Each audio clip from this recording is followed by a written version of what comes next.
you have to get clarity. What's your target? What's your goal? We cannot even move forward unless we have a clear vision. Let's focus on coming up with a solution and then do the thing you want. Those challenges are what will make you become this best version of yourself. If you think a little bit of quality time will be enough for your extraordinary family life, you are delusional.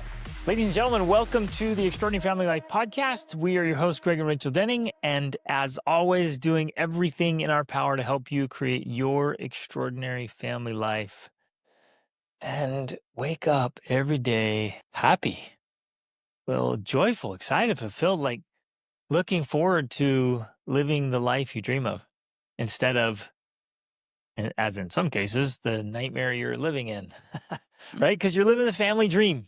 All right, so let's just dive right in. We got an absolutely phenomenal question. We're going to read through the whole question, and then this will probably end up being 2 episodes because the question is so good. Yes. Okay, so I'm just going to read it, and then we will try to not get distracted and come back to address things. No promises. Right. My husband and I are successful real estate brokerage business owners. I'm a driven, focused, successful business woman. I can relate. With a desire to slow down and be the best mom I can be for my kids, to be more present. Being business owners allows for flexibility. We have more options with our time and money than being, quote, hired to work for a company. But it also comes with stress. The goal we have for our children, to love Jesus, to live for him, to be independent, smart, capable individuals, to handle life, to be able to think for themselves and solve problems, to be well-rounded with languages, culture, instruments, history, science, math, English, computer skills, sports, health and fitness, financial management, cooking and cleaning for themselves. And considering homeschooling, I don't want to be the only, quote, teacher in their lives. I want them to experience high levels of learning, to be challenged, and also to experience society at its best and worst. I'm too controlling. I want what's best for our kids, and in my desire to create the above, I'm mean, strict, and controlling, which pushes our kids away and causes resentment. With public school, it gives me a margin to do the things I need to do for work, with afternoons and evenings and weekends to pour into our kids and to teach them. However, I'm very tired, and I feel spread thin with the high expectations I have for myself and them with the 4 kids. And I feel the best hours of their weekdays are being taught and led by underpaid teachers trying to corral the masses. Is learning really even happening? With public school, they get real social experiences in addition to learning. What I would like to consider is there a way where we can homeschool with a better quality education and still create margin for me to get work done and for my kids to have real social experiences that don't just revolve around extracurricular activities? Homeschool kids can be awkward. I don't want socially awkward kids. I also don't want super sheltered kids. I want them to be well-rounded. I'm afraid if I homeschool, I will be overwhelmed. I would rather be kept at a distance to save them from myself. But I would like to believe there is hope that I can actually surprise myself of being good at this and actually want to be good with my kids. And that I'm actually teaching them and I have my emotions under control and I'm the best role model for them. I get overwhelmed, annoyed, and overstimulated. That is not the kind of mom I want to be. And that is not the kind of teacher I want for my kids. I want to be good at this. I want to be better. I don't feel I have enough time to improve on myself to be the mom and teacher I need to be for my kids. I'm super raw, vulnerable, and holding back tears as I write this. I want to believe that I can have an extraordinary family life. Yes. Oh, man, I want to cheer and Applaud. And if we're in person, give her a big hug and like, this is awesome. This is real. And this is relevant to so many of us. Like so many of us, I think, can relate to this as she is open and vulnerable about sharing her feelings. And it's so beautiful. Well, and articulating her vision. Yeah. As she's describing, she did it so well. Just the vision. I'm like, yes, yes, yes. Yeah. All of it. It's beautiful. So I think we are planning to specifically dive into the homeschooling aspect of it in the next episode. But in this one, we want to talk about the other aspects, specifically the controlling, the, being the best mom that you can, fulfilling that role, not being overwhelmed, not being frustrated, or at least mitigating that overwhelm and frustration, that's the aspect that we want to dive in today. So As you were reading it again, Rach, I thought there's these two big parts. One is getting clear on like what it is we really want for our family. So everyone listening is like, you have to get clarity. What's your target? What's your goal? What's the long game? what's the vision? What's the vision? And you've got to have a vision. Yeah, because without a vision, the people perish, right? From Families perish. the good book. And families perish, individuals perish, and life perishes. It's just it's lame. And you can't hit a target you don't have, and you can't hit a target you can't see. So you've got to get clear about what it is you want. But here's and this is something I want to share. Sorry, can I geek out on that for 1 second before you get to your next point? Jordan Peterson often emphasizes, and this also comes from all of the things they're learning about how AI operates, is that as humans, and they're learning this by the way computers and artificial intelligence works, we cannot even move forward unless we have a clear vision. Now that of course includes micro visions, which connect into the bigger visions, but like I can't go to pick up a cup to drink from it unless I have a clear vision of what I'm doing. And we think that, oh, that's just automatic. I don't even have to think about it. But when we're children, especially, and we're learning that skill so that then it does become automatic, that's how our systems work. It has to have a very clear and specific vision. And I know for me, especially, whenever my vision is muddy, that's when I feel the most overwhelmed. It's when I have a very clear vision and I know exactly how, which I think you're going to get to next, exactly how to do it, what to work on to get that, to move towards that vision. That's when I feel the most clarity, certainty, purpose, confidence, peace in my life. So having that vision, macro and micro visions, are key to us even being able to function in the world. Mm-hmm. And one of the most common challenges I see with all the great people I get to work with and coach is that, and she even articulates this in her question so well. It's like, this is what I want for my family. Here's my weakness. Here are some of the obstacles I'm facing, just the realities. And so I'm doing this over here. Yeah.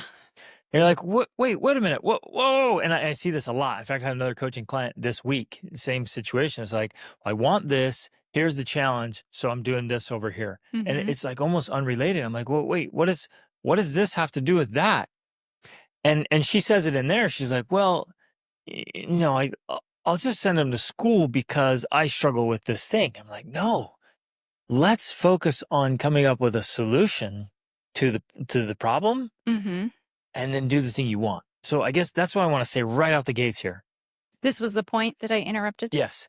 Get clear on what you want and then address the obstacles that are in the way. Don't deviate.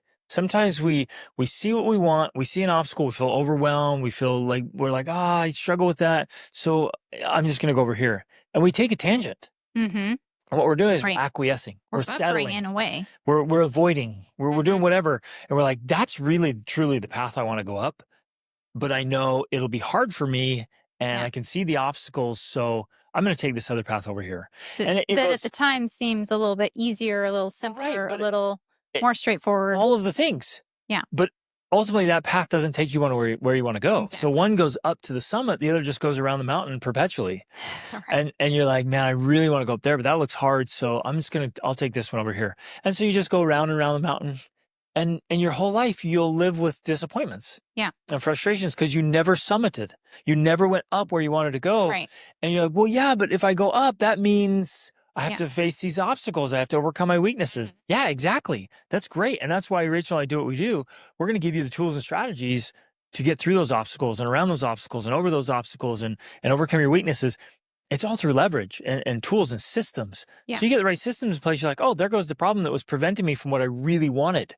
So that's what we're going to talk about in this episode and the next. Go after what you want and address the issue that stands in front of you in the path you want to be on. Don't start wandering off on other paths. It just leads to a life of disappointment. Well, because of course there's a book out there by this title called The Obstacle is the Way by Ryan Holiday.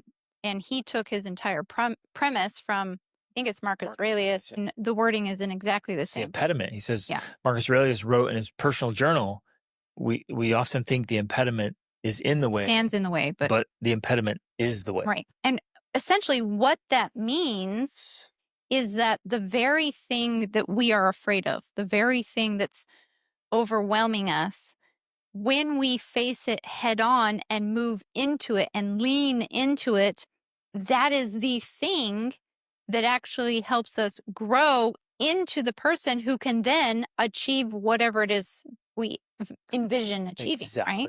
So she has this beautiful vision here of what she would like to achieve. And because all of that of the obstacles, hinges on her working through those obstacles. Right. So, currently, because of the obstacles, which are legitimate obstacles, she kind of buffers to this other path. But the key is what people often don't understand that you talk about in your coaching a lot is no, head back onto that path you want, lean into those challenges, and those challenges are what will make you become this best version of yourself. Exactly. So that you can have this dream that you achieve. Exactly. Yeah. So the extraordinary family life you want is on the other side of those very obstacles. And in this case, as it's so relatable, getting overwhelmed, not Getting frustrated, how to do it, not knowing how to mold the outcomes you want without being controlling. And controlling was the other one. It's like, oh, I'll be too controlling. How to do all of that without being mean. And being a crazy person. You're like, I never intended to be the crazy person. I want a great relationship with my kids. I want my kids to have a great education. Like, I don't know how to do it. I know my tendencies, so maybe I'll take this other path. And we're saying, no, stick on the path you want and figure out how to fix the things. And that's why we're here to help. Right. Exactly. So let's start into the question again and hit some of the specifics. Okay. So they're very driven, which is awesome. You and I are both very driven.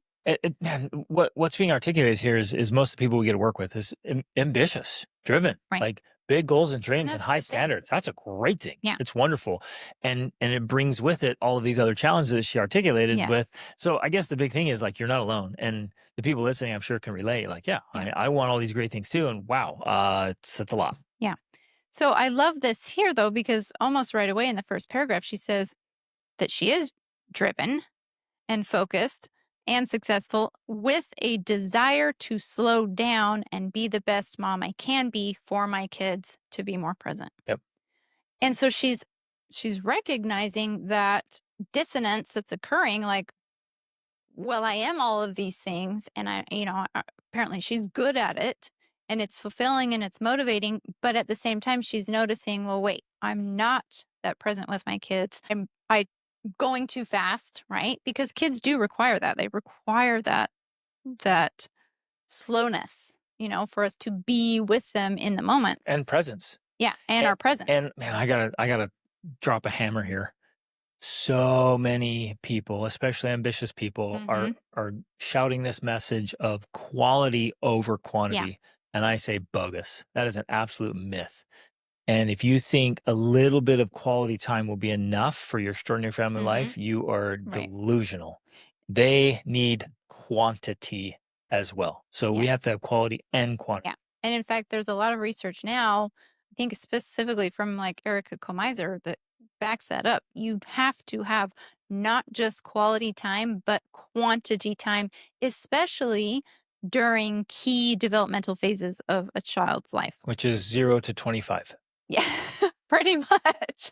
It is. Like, let's just be real. That's the uncomfortable truth. Right. You need to be. Now, if you had to pick and choose, there are some ages where Comeiser specifically says are more important. But I do agree with you that really it is through that entire growing phase. Now, that doesn't mean that there's times as they grow where you'll have more freedom to work on, growing your business and doing all these other things. But certainly, for sure, 0 to 3, and I would even say 0 to 6, you need to be there as much as possible so that the attachment and the bond will build. Because the more you and I have somehow figured this out in our parenting journey and we're able to parent this way And now we're finding the work of researchers which are supporting this. That is the key to achieving the vision that you want.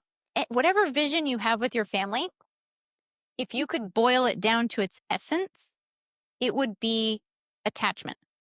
You learn how to truly attach with your children, and you will be able to achieve Connection is probably a word we would use more than attachment. Yeah, but I'm liking that word more and more. Attachment, bonding, connection, building the emotional bank account. I mean, there's a lot of different ways to word it, but at its essence, if you focus on that, you will be able to do all the other things you want to do with creating your extraordinary family life, because you will have the bond, the attachment required to be able to help facilitate those things happening. So that to me is the essence. And in order for that to happen, you have to spend both the quality and the quantity time with your children, ideally from 0 to 25, but definitely for sure from 0 to 6. And then from 6 to 25. And then from 6 to 25. Exactly. So you can take a day off after the 6th birthday. People are listening to you thinking, oh, that's just not reasonable, Greg. I have to work. I have to pay the bills. I have to buckle up. We are very unreasonable people. Yeah. And we'll get into this more about why. And there's a way to do it. That's what I'm saying. Right. So I don't want to be like, hey, do the impossible. And you're like, that's impossible. I can't do it. Like, no, there's ways to pull it off. And that's what we're going to talk about. Yeah. The first thing she says, though, is really important for ambitious, driven people, is we have to force ourselves to stop. Yes. We have to be able to turn it off. And entrepreneurs, business owners, high achievers are like, I just go, go, go. And like, no, you have to set up your own boundaries. Now, the great thing about having your own business, like she says, is like, I don't have a boss telling me when I have to work. Yeah, but you also don't have somebody telling you. You also don't have a boss telling you when to not work. Like, go home, stop. So you actually have to put your own boundaries in place and honor your boundaries. That's why it's so important to create a plan and honor the plan. Yeah. To create a schedule and honor the schedule, and set up systems that help you keep your boundaries and your commitments. So as important it is to get the work in, it's just as important to stop doing the work. Turn off exactly from work. And so you're either fully engaged or strategically disengaged. Yes. And I think that is also so important for your children as well, because as you are building a bond and a relationship and attachment with your child, they need to know what to expect from you, and they need to be able to trust what you say you will do. So if you tell them, hey, I'm going to work until this time, and you don't honor that, you're breaking your attachment with your child. And destroying trust. And destroying trust, which is a foundation for that. So you have to set up those boundaries, and then you have to honor those boundaries, not only for your own well-being, but for the development of that attachment relationship with your child. But the beautiful thing is when you do that, so, as we're giving strategies here, this is a strategy that you and I use. For me, I call it time chunking, just because, I don't know, that works for me. But I have chunks of time throughout my day, and I honor those chunks. And I also set up boundaries with them. So in the morning time, that chunk of time is for me. That's my personal morning routine. And I will have my 8-year-old sometimes come to me and be like, can you print something out for me from the computer? Because that's her obsession right now. And I have to tell her, no, right now is my morning routine time. I don't do printing for you during this time, right? I will do printing for you when I'm at my computer. And I set these clear boundaries and these clear expectations so she knows what to do. But one of the reasons she doesn't have a complete meltdown and freak out like I know other children can do is because she trusts me. She knows when I say I'll print it later, I'm going to print it later. It's going to happen. She knows that. So she trusts that. And so even when I'm putting up a boundary and not doing something for her that she wants me to do in that moment, I'm still building the relationship because I'm following through and because I have fallen through in the past, right? So it's building that bond. But so I start with the morning chunk, the morning routine. Then we do workout time, which we often do as a family, not necessarily everyone, but a lot of everyone is there. Then we do breakfast and devotional time as a family, which leads right into their studies, although a lot of my kids get up and do their studies right away. So they're often done by then. And then I go to my work time, right? And so then we spend time working, and that chunk of time is dedicated to work. And so if the kids come in and want or need something within reason, I'll help them out. But otherwise, I say, no, this is now my work time. So I will help you with that, or I'll do that with you afterwards, after I'm done working. We'll do it in the evening, because the evening time is also then another chunk of family time. It's okay to chunk our time and be like, you know what? I want you to know I love you. You're the most important. I have to do this. I have to do this work, even if that's a few hours or whatever. And And you're doing then, your work while yeah, they're doing their work. exactly. We'll get into that in the next Right. episode. And then I can give you my attention. I can give you my presence. I can slow down and be with you. And I found, at least for me, that having that dedicated time almost every day, because it doesn't necessarily happen every day, like that just helps me feel this sense of what she wants. Like, she has a desired outcome from wanting to do these things. The sense of like, I'm doing a good job. I'm fulfilling my role as a mom. I'm enjoying my children's life.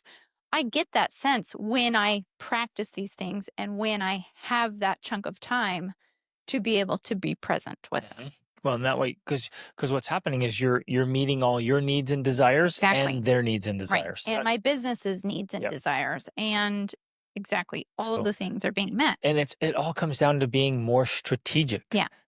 Like having marked, dedicated time to work well Mm-hmm. and to do all the things you need to do, where most of us are just frazzled and crazy and putting out fires everywhere and running around, and it's chaotic, it's hectic, it's overwhelming, and we're just a frazzled mess. Right. Instead of calm, strategic, Deliberate, thoughtful, like I know what clear. I'm going to do, I know what I need to do next, I'm going to do it. Right.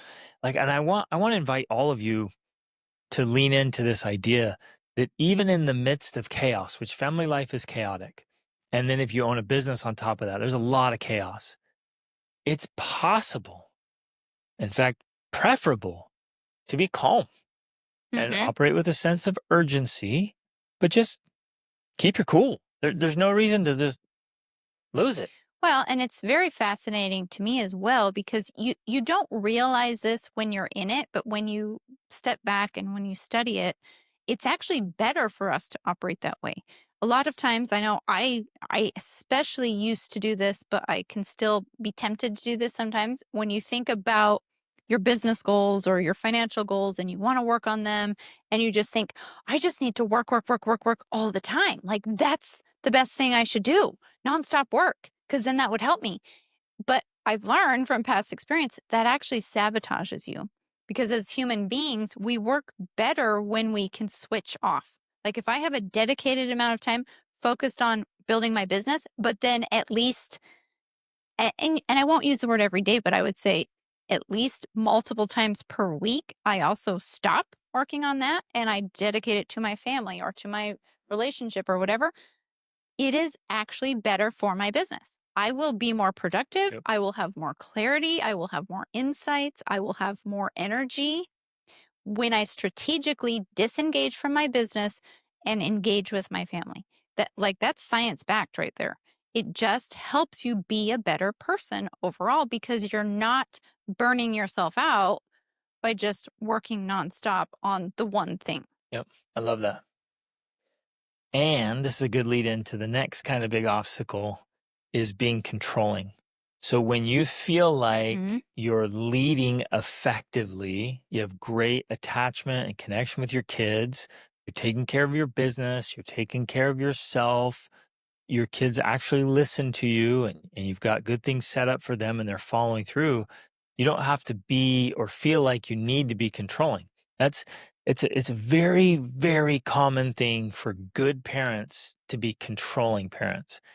But the outcome of controlling parents is that it creates either rebellious children or resentful children.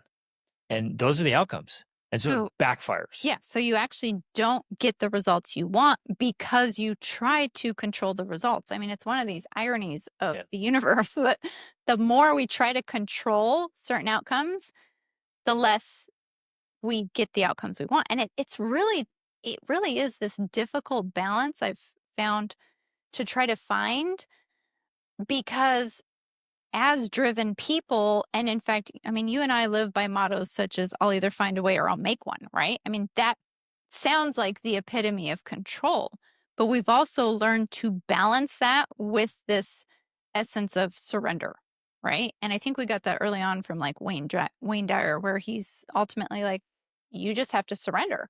You can have what you want, you can have the clarity, you can have the vision, but it's this weird dichotomy where you also have to just surrender it all, of like, this is what I want, this is what I'm going for, but I'm surrendering. And whatever happens, happens, right? And that's ironically what actually produces the outcomes you're after. And that's a difficult thing to do. It's especially difficult to do. I mean, it's difficult to do with everything: parenting, business, finances, um, but definitely with parenting. Like, Well, it's hard to find that balance of like, I'm going to set these expectations, but I'm also going to surrender, you know. yeah, and yes, totally. That's a hard one. And it's a hard one to understand. It's a hard one to Right. implement. Even talking about it, I can see how it would be like, what? This is confusing. Yeah, I don't exactly. even Let's know put it what like, you're well, talking I'm about. not surrendering. And again, we want such good things for our kids. And so we think, I have to ensure It that happens. happens. And if we don't have the tools or the skills to guide it, then the only thing we think we can do is force it. Mhm. And you cannot force another human being without devastating consequences. Mhm. You literally will sabotage your family if you keep trying to control. Like, can I shout this to everybody listening? Stop trying to control your children or your Mhm. spouse. It will backfire. It already is backfiring. Like, it will not create the results you want. Mhm. This is why we see good people with good families Good and their intentions. kids are rebellious or resentful. Mhm. Always. Like, I've never seen an exception to this. Mhm. And then they're like, oh, why does this happen? And then their kid, like, my kid's just rebellious. This is the way they are. And so then they double down and they're like, I'm going to be even more controlling and more strict. I'm going to force this to happen. And I'm like, all you're doing is creating more resentment, more distance, more rebellion. I think even sadder than that, that's sad. But we've also seen the other side of the control, and the parents think they're producing the outcomes they want because their children outwardly, at least in front of them, are obedient to their desires.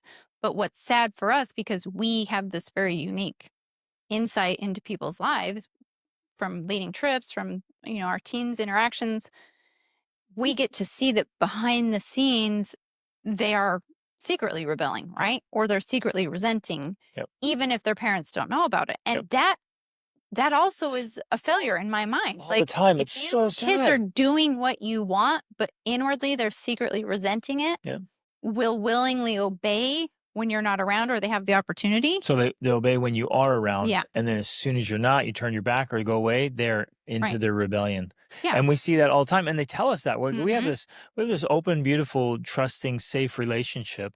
And so people come and are like, yeah. And they'll either come, you're right, babe. They either come and say, they tell us how much they despise their parents, which is heartbreaking. Or they just come and they're despise just the like, parents' roles, or despise the. well, it's one or the other. It's like the deep resentment. Like, I can't stand them. I don't like them. We see that. And then the other side is, yeah, when they're not around, I just go do this other thing. I'm like, oh, it's so sad. And it's from good children and youth and young adults who want good things and they rebel simply because you're so controlling. So Mhm. we bring this up to emphasize the heaven or hell philosophy there. You can have the heaven by guiding your kids to all those wonderful things that were listed in the question, or the hell by thinking you can force them and then they don't go there. Right. Or if they do go, it's usually this weak, submissive outcome. Like, what kind of adults do they become? They're just little submissive. They do exactly what they're told, but they struggle making their own decisions. Or standing up for themselves. Yep, exactly. Or being self-directed. Mhm. They just because they were just told what to do, and they just became submissive little underdeveloped beings to be acted upon. Yes. So the desire for those great outcomes is amazing. The implementation is what matters so Exactly. much here. And even in the question, which was so great, she's like, she has enough self-awareness to be like, I try to control this and I'm not always pleasant Instead, I'm about it. mean, strict, Yeah. controlling, and it pushes our kids away and causes resentment. There Yes, it is. that's the Okay. natural thing. That's it. So it's like, here's what I want. Here's what I've been doing. That doesn't work. So I guess I'll send them to school, She has self-awareness about this, which is powerful. which is genius Because because a lot of people are clueless. Yeah, they are. And that, to me, like, self-awareness is always the first step to creating change. Yep. Change a problem you're not aware of. So as soon as you begin to become aware of a problem, celebrate that, because that's good. When you recognize, oh, I'm pushing my kids away and I'm causing resentment, it's like, woohoo, you recognize that. Now you can begin to do something about Well, it. and there's an important point right there where you said that. As soon as you recognize, you're like, oh, wait a minute, I'm being too controlling and mean and it's driving my kids away. Right there, you have a moment of thinking and decision. Because you could conclude, well, I guess I'm not fit to do this, so I'll send them away. Yeah. Or you say, well, okay, here's my chance. Here's the obstacle. Here's the impediment that is the way. I know controlling them won't work. So what do I do instead? Mm-hmm. So instead of throwing off our dreams, throwing off our targets, throwing off our goals, we stop and say, what can I do instead that will bring the outcome I want and the relationship I want? Yeah. And it's a journey. I mean, you made it sound like right there in that moment, like that's the only chance we've got. Well, no, it's the moment of decision, Yeah, right? it's There's the what I moment of meant, like decision. of clear thinking. You're like, and I see this I literally see this every day. Well, this isn't working, so I guess I'll give up on my dream and do this. Or this is what I really want, but the way don't I'm know doing how it to do doesn't work, that. so I'll settle for something else. Mhm. It's that moment of decision where instead of choosing to go down a path you don't want, you stay on the path you do want, you just figure out how to do it differently. Yeah. It's that moment of And decision I is think critical. that for many people, though, they don't necessarily consciously have that moment of decision Right. unless they have a coach. I mean, you do that every day because that's the point of coaching. You're working with people, helping them to make those moments of decision so they can alter their path. And instead of giving up on what they want, figure out how to, push past through the obstacles to get what they want. Exactly. Too many people just do the default of like, oh, well, I guess it's not possible. And so, I'll go to do what I something don't else. want to do Yep. just because Or I don't know what else to do. settle for a less, right? You have, good, good, better, and best, and they want the best, and they're like, well, I'll settle for better, and I'll settle for good. Right. And so many good parents are settling for good. Right. Okay. And I think that that's so important because, as we love to talk about with our tennis analogies, you know, it's not a matter of you being a good or a bad person, or of just this somehow misguided conception that you're either a good parent or you're not. That's not true. It's a skill you have to learn. And so if you sucked at tennis, you would just take some tennis lessons. Like, that's solves the problem, right? The same thing here. And that's why, that's why we have the podcast. That's why we do, because we're trying to get this message out here. Take some parenting classes, like get some coaching. Get some coaching. So for this particular lady, you have a successful business, you have the funding and the financing, like sign up for coaching. Like, this is what we do. And I'd coach you through every aspect of this and go through the whole journey of like, implement this. And then as we're going along, okay, I did this, and here's what happened. Okay, now make this adjustment and make that adjustment. And you just get coaching through that entire journey, because what you're looking for is systems, strategies, tools, tactics, tweaks to make it really work. Right. And refine it. It's so doable. Right. And that's the emphasis we want to give, is that all of these things, everything she's bringing up, are skills that can be learned, just like with anything else in life. So that's the mindset we really just want parents to get. Like, oh, this is something I can learn. This is a skill I can gain. But I want to give. Hold on. I got to address this right now, because I guarantee there's people listening who are like, but I've tried everything. Well, that's why I want to talk about the specific strategies of how to hold these standards without controlling, like without being the dictator, without forcing the outcomes. How, everything we just talked through. Well, okay, how do you actually do that? Let's talk through some of that, because that's where the rubber hits the road, right?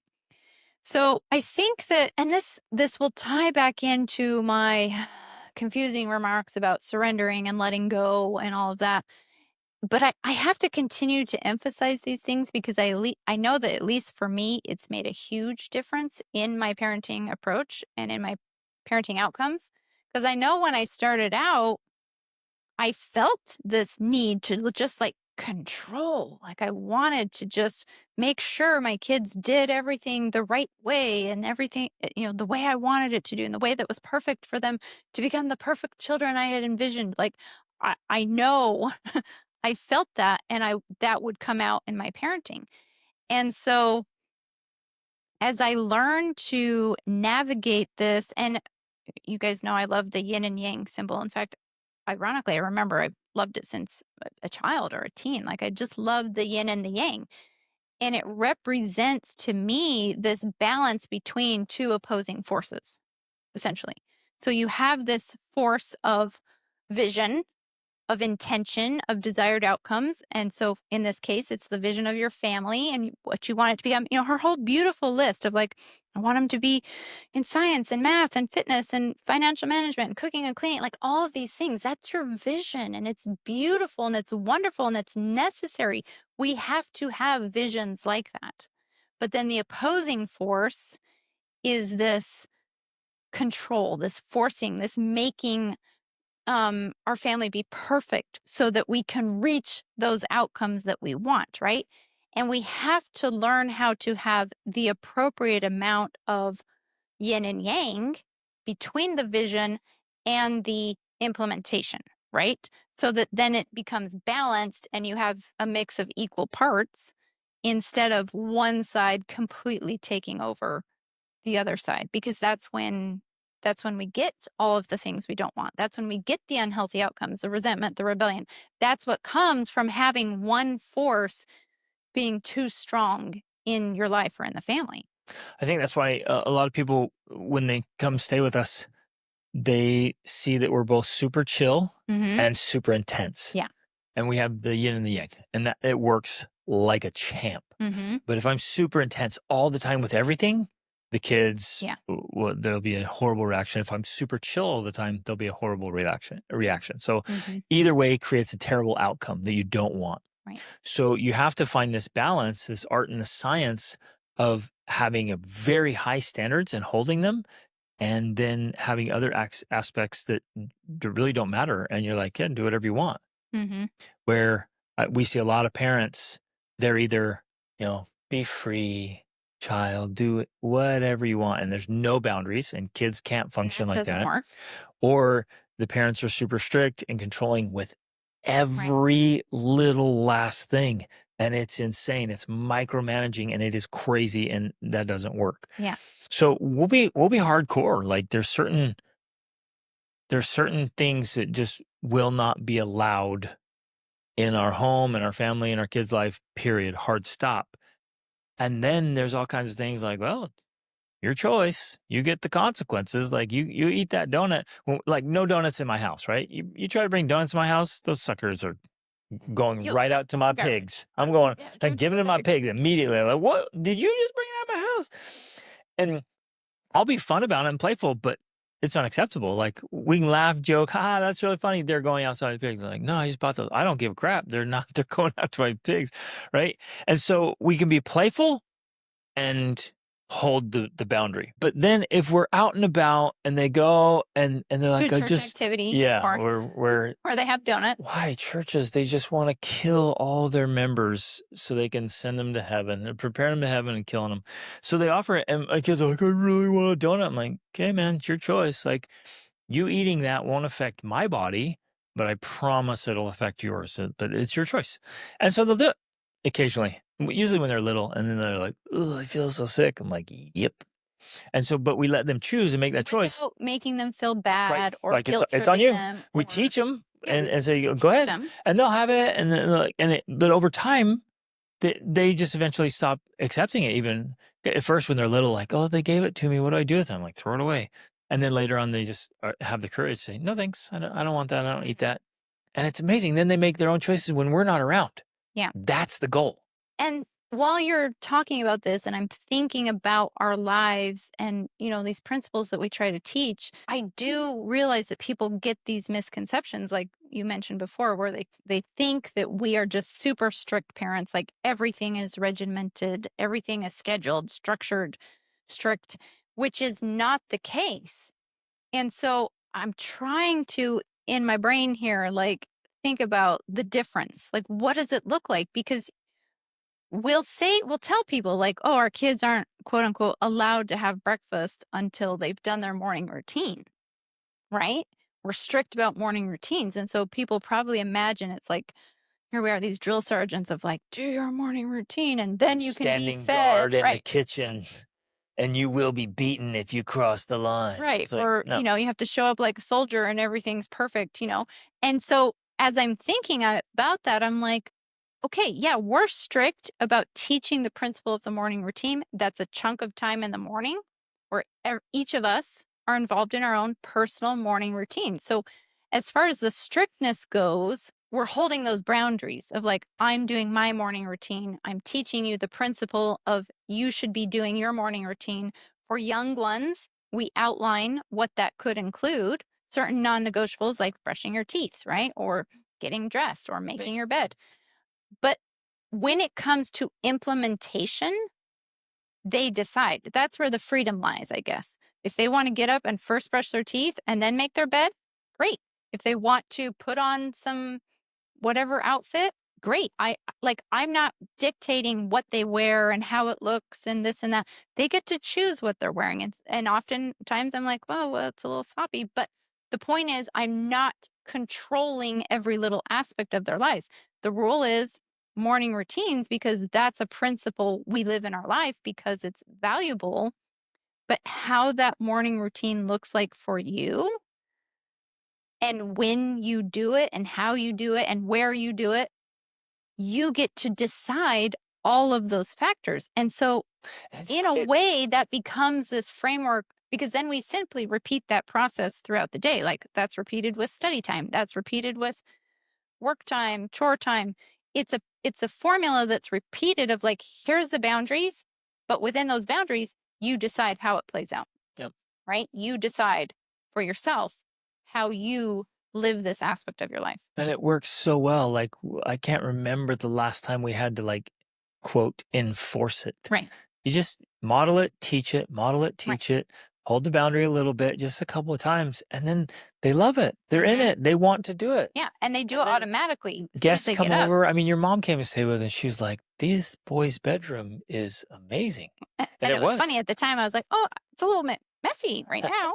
That was my thought. But to her, it was clean. Like our teenage boys. Yeah, because they get up, they make their beds, they keep their stuff organized and neat. I mean, it's teenage boys. Yeah. And our daughters. Well, and our little girls too. Like they love the cleanliness. So, and I just hear endlessly from youth and teens and young adults, their rooms are just trash cans. I mean, it's just like hurricane disasters. I had a new coaching client recently. I was like, hey, what's your bedroom like? It's a mess. I just, like, okay, like right there. Right. That should be going on. And so it's getting them to be self-directed, which we'll talk more about in the next episode, leading them there. In fact, I want to emphasize that a little bit right now because it feels like as a mom or a dad, you have to do everything. Like I got to have my hands on everything. I got to be controlling because I want them to do all this stuff. Like, and how can I possibly be at home, help them with, connect with them, love them, help them with school and run my business? Like it just seems impossible. But the golden ticket is they become self-directed. Right. And so initially there is that training period where it is more hands-on. Like when I was implementing whenever I'm setting up a charts and systems, which, I have an entire course on charts and systems, but I always have moms starting with the morning routine because that helps your child learn the habit of 1, following a chart, 2, following a routine, and 3, becoming self-directed. And so when you start with that morning routine, yeah, it's more hands-on because you're showing them what to do and how to do it, especially when they may have no concept of it whatsoever. So I'm helping them make their bed so that they know what that looks like. I'm helping them brush their teeth so they know what counts as brushing teeth, and it's not just like 2 seconds of this, right? I'm helping them get dressed and put their clothes where it's supposed to go. So they're learning like, oh, this is what that means. When you say do this, or it's on my chart, this is what it looks like. It includes putting the clothes in the hamper, not just throwing them on the floor when I take them off, right? So it is more hands-on and intensive originally, but once you set that up and then hold them accountable, well, it becomes automatic. Now my girls just do that as soon as they get up. Well, all of my children, but specifically my youngest girls, just do it as soon as they get up because that's what they've learned. And along with that, help them grow this desire for them to want to do that because they recognize, first of all, that's what all of us do. We're all doing the same thing, right? We're all putting our clothes away in the hamper when we get dressed. We're all making our beds. So they realize it's not just something expected of only them, but then they see that, oh yeah, this is a great way to be in the world. This, like, it feels good, it feels productive, it feels meaningful, it feels, Well, and we make it attractive. yeah. The whole lifestyle is attractive, so they're drawn to it. They want to do it. Love it. So you guys, if you want more tools and strategies, join Rachel's Family Life Coaching Program, or Specifically our 10 series workshop that's going on right now, where we're talking through all of these different aspects. Yep. And there's so much to it, and you can come ask your very specific questions. And every time we meet, we're giving you very specific skills and strategies. Every parent needs to be actively involved in learning about parenting strategies, because parenting is the most difficult thing you'll ever do in life. It is so complex and so challenging and so rewarding. It's wonderful. And then for the men, I have the Formidable Family Man Tribe, and it's amazing, where we get together as a brotherhood of good men, and we get to be with other good men, family men, as we're going along through life, figuring out all the things for fitness, family, and finances. So the resources are there. Invest in it. Invest in your family so that you can create and live your extraordinary family life. Love you guys. Reach upward.